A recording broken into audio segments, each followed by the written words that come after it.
Maintenant, vient de finir la révision. On passe à la lettre d'aujourd'hui, c'est la lettre 6. Cette lettre-là s'appelle waw. On va la voir ensemble. Donc c'est la lettre waw. Ça vous dit quelque chose? Ça ressemble à l'accent dhamma. C'est exactement l'accent dhamma en grand. C'est exactement ça. C'est la lettre waw. C'est pas la lettre waw, c'est pas wa, c'est wa.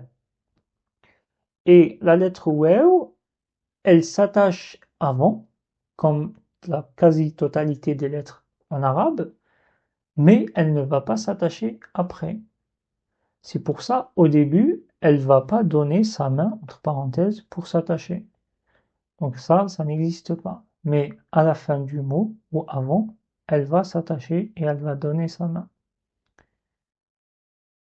Et si il y a une lettre avant qui va pas s'attacher, du coup, le waw au milieu va s'écrire tout seul et à la fin va s'écrire tout seul.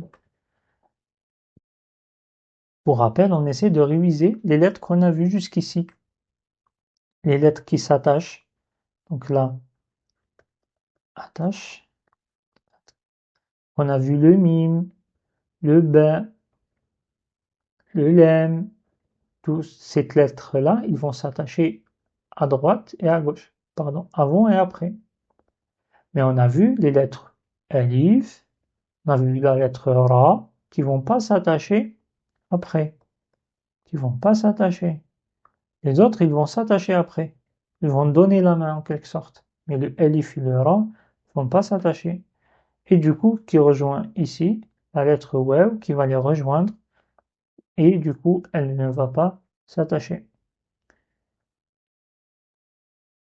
On va voir du coup maintenant. Donc voilà comment l'écriture de la lettre waw. Donc c'est un grand dhamma. Et on va découvrir ensemble comment on va prononcer cette lettre. Donc, on a déjà fait l'expérience, on va le rappeler ici, il n'y a pas de souci. Donc, comment on prononce en arabe? On a la prononciation de la lettre toute seule, donc son nom. Cette lettre, elle s'appelle, désolé, j'écris en phonétique, s'écrit waw, avec un W qui est pas grave, c'est pas wow, c'est waw. Et du coup, si je veux faire waw avec fatha, fatha c'est quoi? On a dit que c'était le son E. Donc c'est comme si je prends le premier son, donc ça c'est quoi? C'est la lettre waw.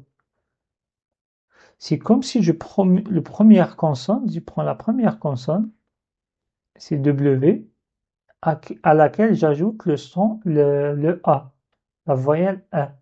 Et du coup, ça donne quoi? Ça donne un W-A, et au lieu de dire wa, on dit ouais.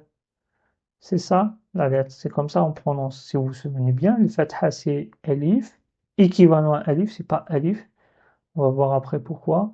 Dhamma c'est équivalent à ou, kasra c'est équivalent à i, et avec le soukoun on bloque le son.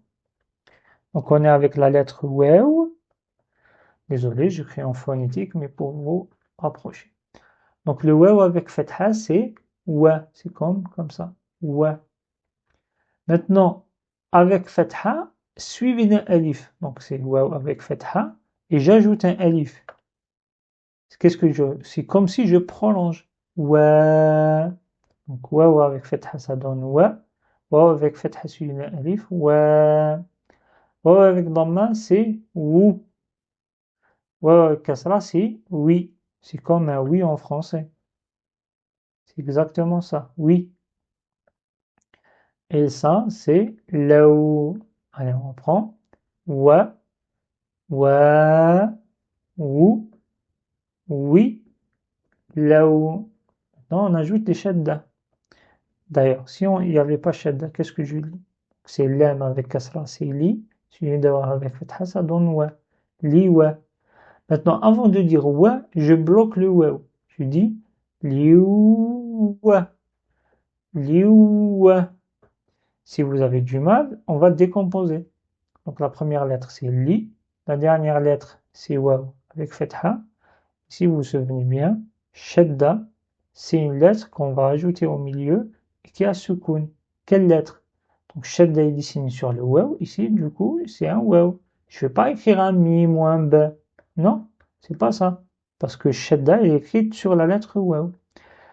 Et là, qu'est-ce que je fais ensuite? Je vais décomposer en 2 syllabes. La première syllabe va comporter la lettre avec soukoun, donc liou, et la deuxième syllabe, ça va faire le waw avec fatha. Liou, wa, liou, wa. Et là, j'enlève la barrière invisible entre les deux, et je dis liou, wa, liou, wa. Et c'est tout ça, c'est la case 6 ici, liou, wa. À ça, j'ajoute un alif sans accent, et ça sert à prolonger ce qui vient juste avant. C'était ouah, les ouah, je le prolonge, les ouah. Ici, s'il n'y avait pas shadda, j'aurais fait les ouah. Mais il y a shadda, et du coup, je fais les ouah. Le 8, c'est baou, baou, ou. Baou, je bloque, baou, et ensuite je dis ou, baou, ne pas exagérer, on dit baou, et le 9 c'est roui, roui, je bloque parce qu'il y a shadda, ensuite je mets kasra, roui. Allez, on reprend tout le tableau, waouh avec fatha ça donne wa, suivi d'un alif, ça prolonge, ça donne wa. Waouh dhamma wou, waouh kasra oui, comme le oui en français. Et ce mot-là, donc c'est laou. Ensuite, le 6, c'est liouwa, liouwa, baou, roui. Voilà du coup pour la prononciation de la lettre waouh avec les accents simples et avec shadda.